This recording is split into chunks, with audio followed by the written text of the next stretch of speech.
everybody, it's Casey here on the Wall-to-Wall Country Show right here on Penn's Peak Radio. Thanks again for joining for another week of a great edition of Nothing But Country on this show. We play a lot of great country, and of course, now we're into the second hour of the show, and you know the tradition is to have somebody who is in the country music industry, whether it's someone who's fairly new and only got a tune or two out there, and we're trying to give them a little step up, or it's somebody who's kind of got a couple of notches in their belt and maybe have a little bit of knowledge and experience to share. Well, that's kind of where we're at today. I am so honored and privileged to have the opportunity to speak to a kind of a neighbor of ours, a guy that hails from New Jersey, rubbed elbows with the king in his career of rock and roll. That's right. Rubbed elbows with Elvis, and of course had a long-standing and still is included in the engagement of a band that everybody knows, whether you're country, whether you're gospel. When you say the name of this group, everybody's like, yeah, we've heard of them. I'm talking today, and I'm honored to do so, to Richard Sterban of the Oak Ridge Boys. Hey, Richard, how you doing? Well, Casey, I am doing just fine. It's certainly a pleasure to be able to talk with you and to your fine listeners, and it's great to be on Penn Speak Radio. And you said in your introduction there that you like to talk with people from time to time that have a few notches under their belt. Well, I think I definitely fit into that category. Not just me, but all four Oak Ridge Boys. Yeah. We've been around for a while. We've been doing this for a long time. But it's great to still be around and still be doing what we love doing, really. Well, I have to say, I think sometimes the younger artists don't always see the bigger picture. And they could definitely take a lesson from you and the boys of the Oak Ridge Boys for sustainability and doing what you love for as long as you've done it and never get stale, never get dry. I mean, later on in the interview, we're going to talk about some new music you guys got out there. I mean, my goodness, it's just an amazing thing. And to be that kind of representation of music as artists, no matter the genre, I think a lot of young people could really take a lesson from you guys for sure. Well, thank you for saying that, and thank you for noticing that. We certainly love doing what we do, and I think that's certainly a key to our longevity. The fact that we love doing what we do. Even after all of these years, we look forward to taking our music live on stage every night to our fans and to our audiences. That has not changed. And I think that's a big thing that keeps us going. We do not plan to retire anytime soon. We're always enjoying very good health. And I think as long as the good Lord above, allows the four of us to experience good health, we're going to keep doing this because, as I said, it's really what we love doing. We certainly do. I think there are other factors involved in our longevity. Besides the fact that we love doing it, I think, over the course of the years, we've been able to go into the studio and create new music. That the creative process of going into the studio and recording new music is another thing that kind of keeps us going. And I know we'll talk about that here later in the interview, but that's certainly another factor. It really is. But it's still great after all these years to be doing what we're doing. As I said, we don't plan to retire.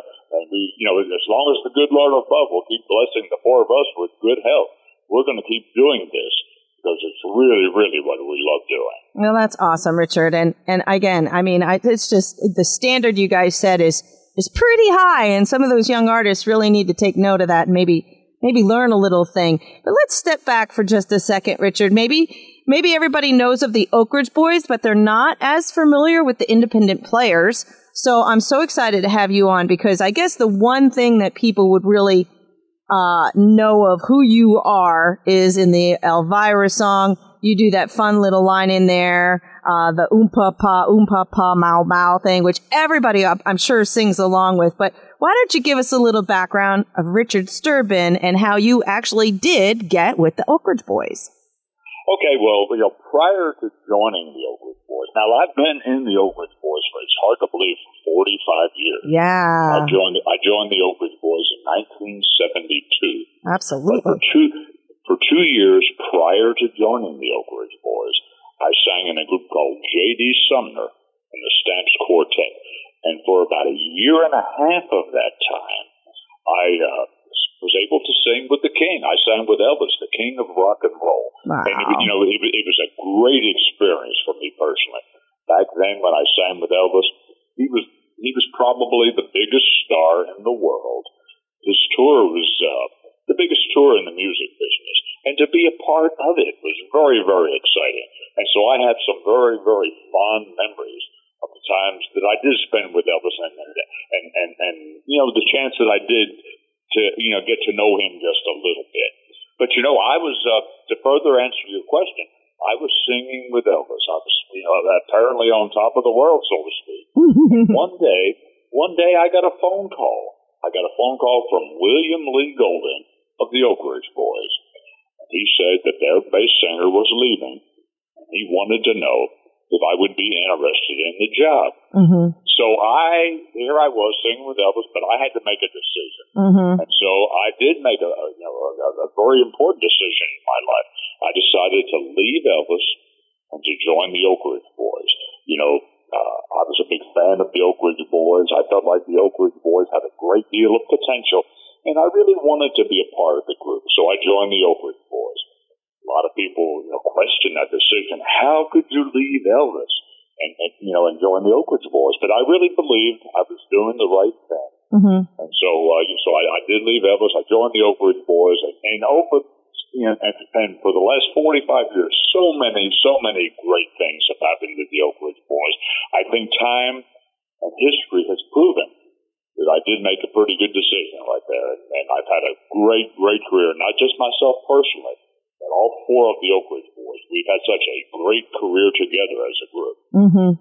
How tough was that decision? I mean, was it something that took a week for you to decide, or was it something that you were like, you know what, I need to do this? How tough was it? Believe it or not, I actually made that decision very quickly. Okay. I really knew when William Lee Golden called me on the phone. I knew when he asked me, I knew right then I was going to take the job. And wow. I told him, let me think it over. I'll talk, to my family and think about it. I'll call you back tomorrow. So I did. I called him back the very next day, and I did take the job. It was, for me personally, it was not a difficult decision. Mm-hmm. And I'm so glad I did make that decision. It certainly was the right decision. Okay. And that was going to be my next question. Not an ounce at all anywhere of thinking, oh, darn, I did the wrong thing. I should have stayed with Elvis. No, I never once. Okay, I always felt like I was in the right place. I was doing the right thing for myself personally. And as I said, over the course of the last 45 years, so many great things have happened to us. We've had a long career that is second to none, and it's so happy to. I'm so happy to still be a part of it, really. That's awesome. I just want to throw this out there. If people want a little bit more detail about how you did that transition and the things that were included, there's a book out that people can check into, From Elvis to Elvira. Well, I know she laughed there. It is a great title. It really is. And the title kind of speaks for itself. Sure. If you're an Elvis fan, there are great Elvis stories in that book. Uh-huh. If you're an Oak Ridge Boys fan, there's great Oak Ridge Boys stories in that book. But it's really my personal story as well. Okay. I go back to my early days. The first singing I ever did, believe it or not, was as a voice soprano. And I talk about that, and I talk about my voice changing. I spend a lot of time in the book talking about that major decision that I made in my life. And so not only you get some great Oak Ridge Boys stories, some great Elvis stories, but you get to know me personally just a little bit better as well. Well, that's awesome. And people can get their hands on that book. Is it on your website? What's the best way that they can get it? The best way to do that is to go to oakridgeboys.com. And there'll be a link there that'll take you in, and it'll show you how you can buy the book. And as you said, it's called From Elvis to Elvira. Right. Awesome. All right. Well, I just wanted to make sure people knew that was available out there if they did want to read up on you a little bit and get a little bit more background. But now let's shift forward in time just a little bit. You've had an amazing career as the Oak Ridge Boys, put out lots and lots and lots of albums, awards, like I mentioned, the notches in the belt. have been coming to you guys over the years. Lots of validation that you made the right decision. And, the Oak Ridge Boys as the powerhouse talent that they are. Let's move forward a little bit. So exciting news. You guys are always on tour. People can find out where you are. I think that's amazing that you guys are still out there performing for your fans and giving them what they want to hear. My question is, when you're doing that, do you guys have a serious play set, or are you kind of mixing it up? Are you taking requests from how do you guys keep it fresh? Keep doing that over and over and over again? Well, we have, over the course of the years, we've had many, many, many hit records, and we have a wealth of music that we can pull from every night. So we very rarely do we do the same show twice. Okay. We change the set list around. We know people want to hear Elvira. We know people want to hear the hit songs. Thank God for Kids. Some of the songs that made us who we are. But we would like to mix it up, and we like to include some good, some new music. We have a gospel music background. We usually include some gospel music in our shows. We we don't ever get carried away with doing too much new music, but we like to do that because new music puts new life and new energy into our show and into us. So we do some new music. We're also patriotic guys. Mm-hmm. We love to sing songs that honor our country and our troops and our veterans. And just in general, it's a great family show. But we, like I say, we change it around. And Joe Bonzo, he's our spokesperson for the group. It's also his job every day to make up the set list. And then he usually emails that to the four of us during the course of the afternoon. And, if we see anything in there that we would like to change, we certainly have the option to change it. But very rarely does anybody change anything because Joe has a great pulse for what the people want to hear when he makes up the set list. And so, like I say, the fact that we can kind of mix it up kind of helps keep it fresh for us. It really, and you combine that with the fact that, as I said earlier, we love doing what we do. It's very easy for us to stay excited about what we do. It really is. Awesome. Now, let me ask you this. Are you finding in your audiences the diversity of the age with some younger people now, still there knowing the words to your songs who have no idea? There weren't even a blink in someone's eye back in the 70s when you joined the band. But are you seeing the diversity in age from little all the way up to people who've been following you forever? Well, you're absolutely correct about that. We certainly do see that every night. Of course, we're older now, and a lot of our audience has gotten older with us. So we draw an older crowd for the most part. But we see quite a few young people in our audiences now. And surprisingly, they sing along with us, and they know the words to our songs, which is kind of a very gratifying thing for us, individually. And I think a lot of that has to do with the fact that we have gone into the studio in recent years, and we've created new music that is relevant to the current marketplace, and we've created new music that appeals to a younger audience. And so while we're drawing an older crowd, we're also drawing some young people as well that are coming out to kind of check out the Oak Ridge Boys. And I think also in a lot of ways, we're kind of a group that has kind of been passed down, from generations. Sure. There's a lot of the young people that come to see us. They tell us that, our parents loved you guys. Right. Our grandparents even loved you guys. And so now we're fans as well. Yeah. So we've kind of been passed around from generation to generation as well. But here we are. We're still around doing it. That's awesome. And I can say I grew up, with the Oak Ridge Boys and a lot of those. My mother loved country music, and that was just something that was always in the house playing. But you were talking about new music, so let's kind of get into that because I'm very excited about this. You guys have a new album that was just recently released out there, something called 17th Avenue Revival.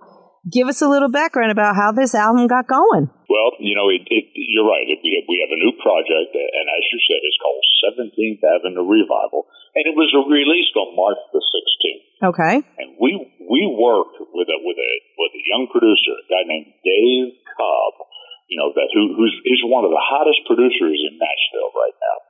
We first worked on a project with him about 7 or 8 years ago called The Boys Are Back. And we worked with Dave Cobb and Shooter Jennings. Wow. Actually, Shooter Jennings actually wrote the title song for that project called The Boys Are Back. But Dave Cobb took us down some roads musically that we had never traveled before. And so this year we wanted to kind of revisit Dave Cobb again and kind of do the same thing. So we got together with Dave Cobb, and he was willing to work with us again, and we were very happy about that.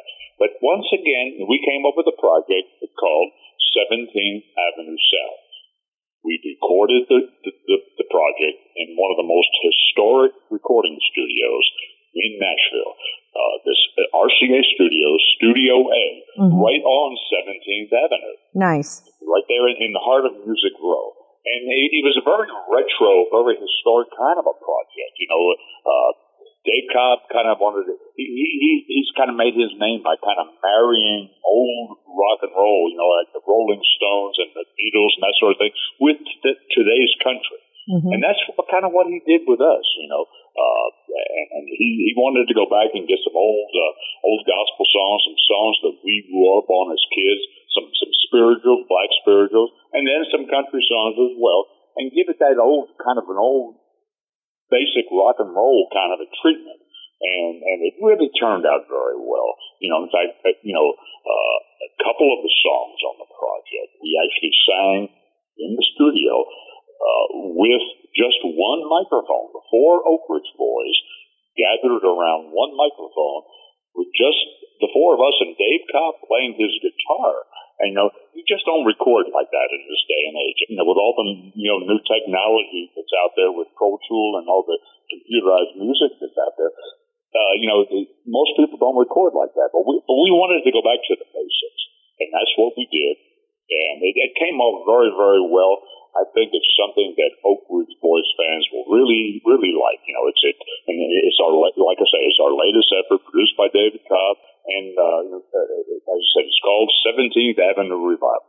And there's 9 songs on this album, right? 9 songs. That is correct. There are 9 tracks on there. So. And they can now. Is there hard copies? Can people do it all digitally on the electronic platforms, or can they get hard copies, Richard? Well, it's going to be, believe it or not, it's available in vinyl. Oh, wow. You can purchase it on vinyl, awesome, as well as you can buy a CD, or you can download it online. That's awesome. If you can download it online, you can you can also buy a new single, if you want to pre-order it. Wow. It's available that way as well.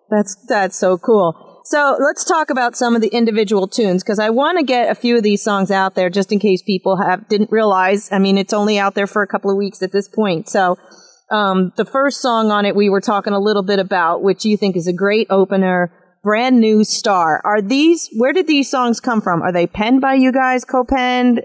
How did you get to pick these songs? Well, we worked together with Dave Cobb. He had a tremendous input on as to what material we were going to use. We told him on this project, just like we did on the first project that we worked with him, we are in your hands. Take us, lead us, and guide us, and take us down the roads musically that you want to take us. And so that's what he did in this project. And for the most part, he selected most of the material. He really did.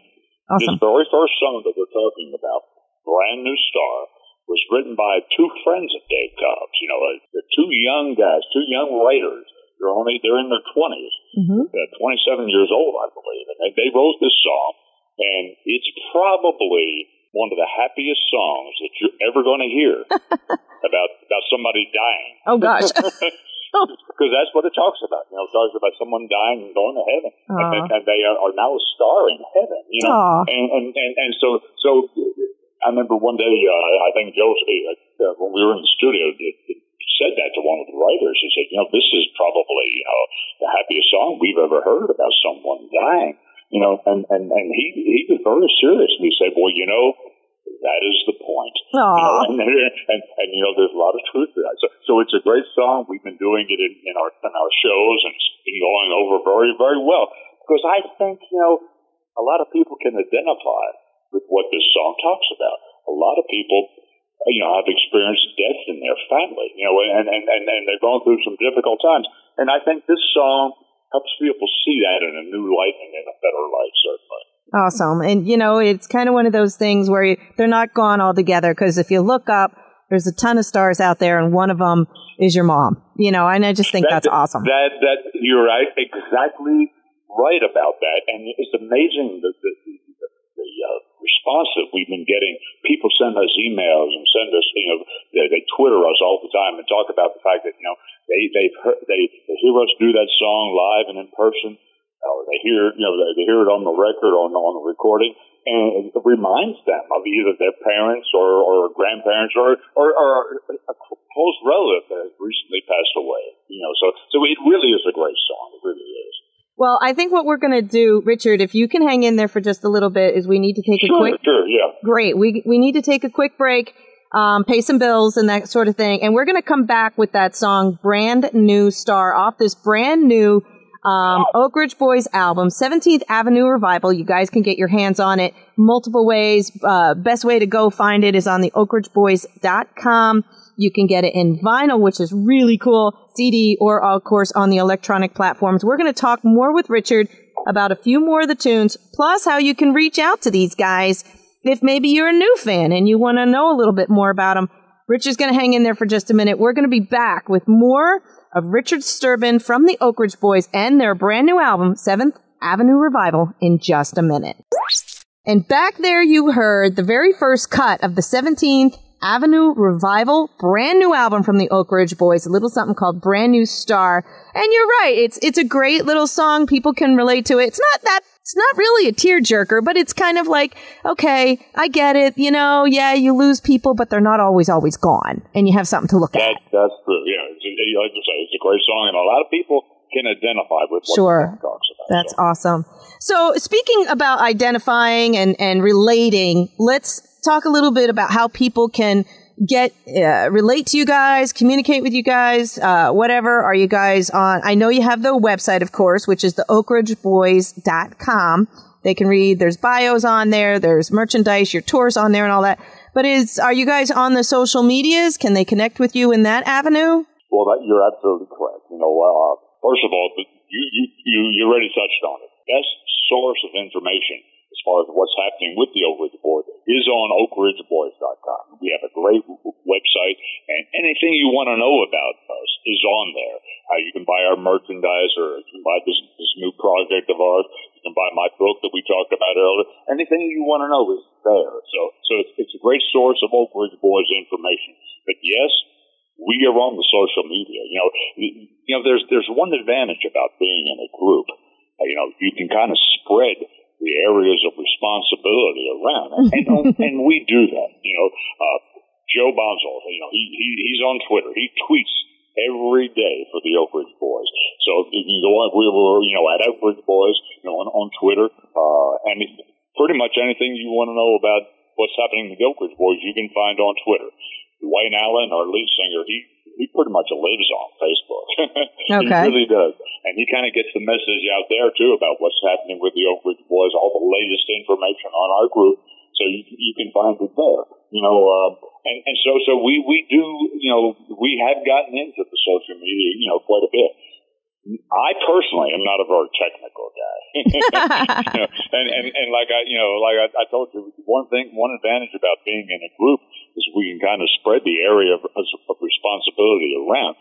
So I spend a lot of my time doing exactly what I'm doing with you right now. Mm-hmm. I do a lot of the phone interviews. Mm-hmm. I do more of the old-fashioned thing, mm-hmm. but I still think there is a need for that in our business. The newspapers and radio stations are still important to us in the music business. So I spend my time doing that. But, between all of us, we try to cover all the bases. We certainly do, and get the word out there as to what is actually happening with the Oak Ridge Boys.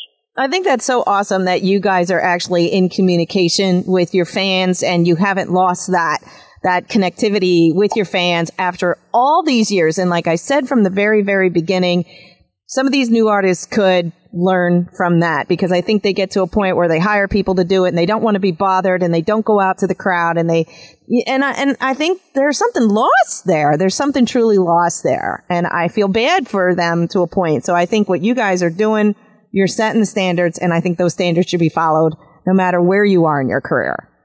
Well, thank you so much. It's nice of you to say that, nice of you to notice that.